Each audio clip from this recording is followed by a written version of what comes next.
Mein Name ist Markus Görle von der AKG Software Consulting GmbH. Die AKG Firmengruppe beschäftigt über 90 Mitarbeiter an 7 Standorten. Wir liefern seit 35 Jahren CAD-Systeme für den Ingenieurtiefbau. Die Einsatzbereiche sind vornehmlich Vermessung, Straße, Bahn und Kanal. Zu unseren Kunden zählen zahlreiche Bundes- und Landesbehörden sowie Kommunen, Tiefbaufirmen und Ingenieurbüros. Das Angebot umfasst neben der reinen Softwareentwicklung und dem Vertrieb auch Customizing, Projektbegleitung, BIM-Seminare, Support und Schulung. Als Autodesk-Fachhändler bietet AKG darüber hinaus das vollständige Autodesk-Produktportfolio für das gesamte Bauwesen. Im Fokus der diesjährigen Intergeo hier in Stuttgart steht unser Hauptprodukt Vestra Infravision.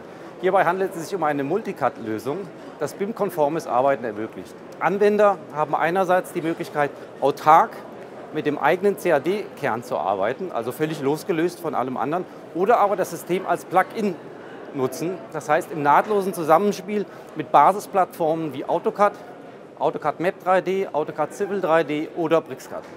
Speziell entwickelte App-Werkzeuge rationalisieren und beschleunigen hier Arbeitsabläufe und automatisieren zeitintensive Planungsaufgaben im Verkehrswegebau.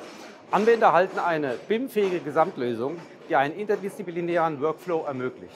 Denn ein durchgängiger Workflow ist letztendlich der Schlüssel auch zu Building Information Modeling.